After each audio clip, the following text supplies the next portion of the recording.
Most people do not wake up and say to themselves, I am living a myth. You do not think you are being punished. You do not think you are trapped in a story. You think this is just life. You wake up. You prepare. You go where you need to go. You do what is required. And because everyone around you is doing the same thing, nothing feels strange.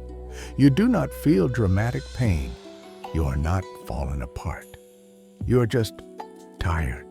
A quiet tiredness. A tiredness that lasts. And because it lasts so long, you stop questioning it. You accept it as normal. Every day you push something, but you do not call it a boulder. You call it responsibility. You call it stability. You call it duty. You tell yourself, this is what adults do. No one tells you to stop. No one asks how heavy it feels.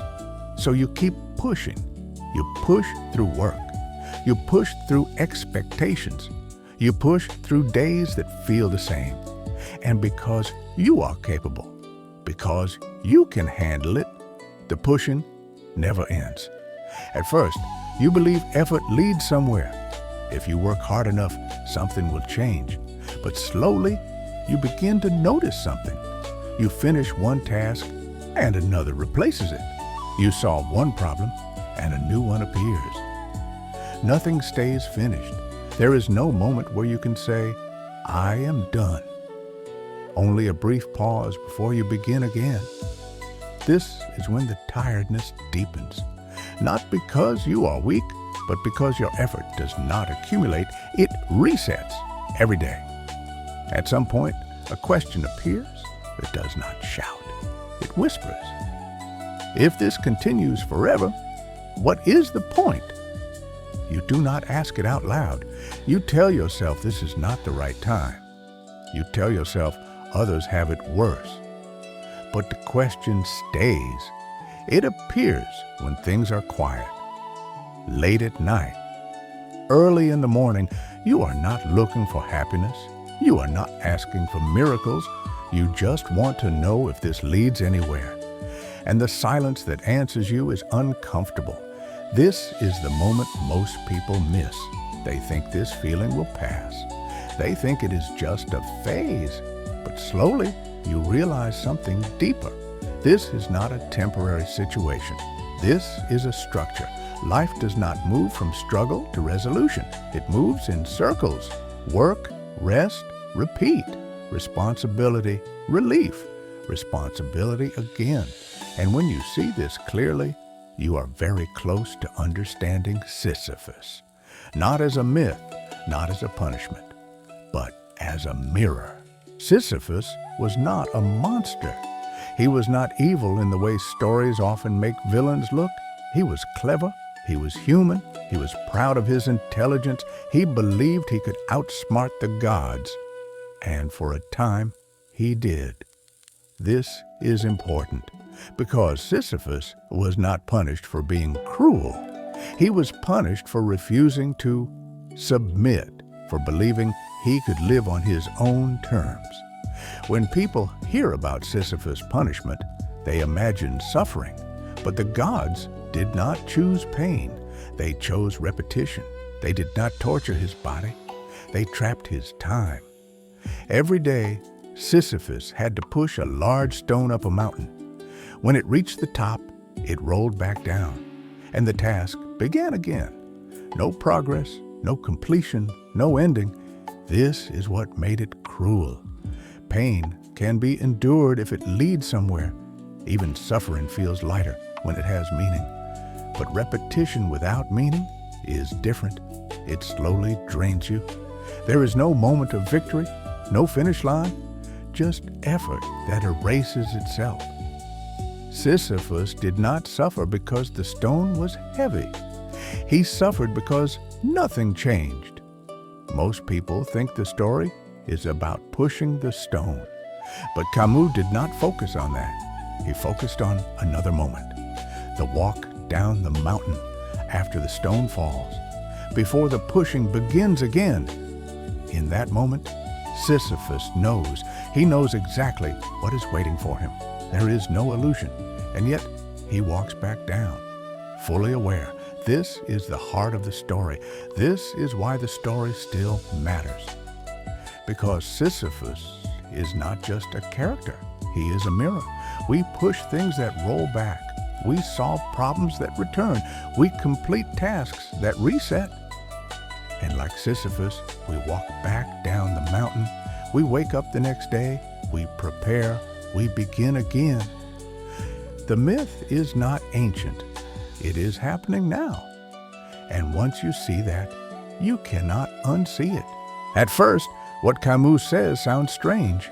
Why would anyone refuse hope? Hope feels warm. Hope feels human. Hope tells us things will get better. Just endure a little longer. Most of us survive because of hope. So when Camus refuses it, it feels wrong, almost cruel.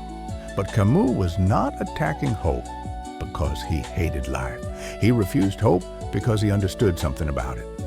Camus saw hope as a quiet escape, not a dramatic one. Hope moves your attention away from now and into later. You tell yourself, after this job, after this phase, after things change, and without noticing, you stop living here. You endure the present instead of inhabiting it. Hope asks you to wait, and waiting becomes a habit.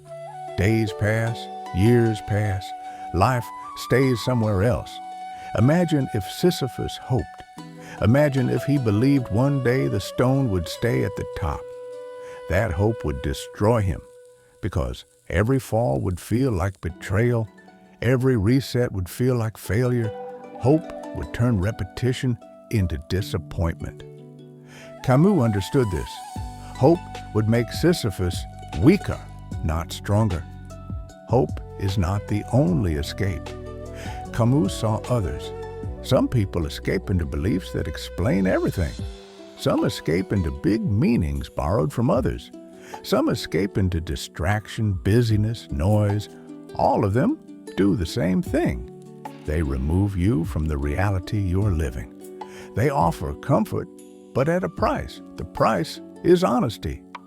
Camus offered something else, not hope, not meaning. He called it revolt.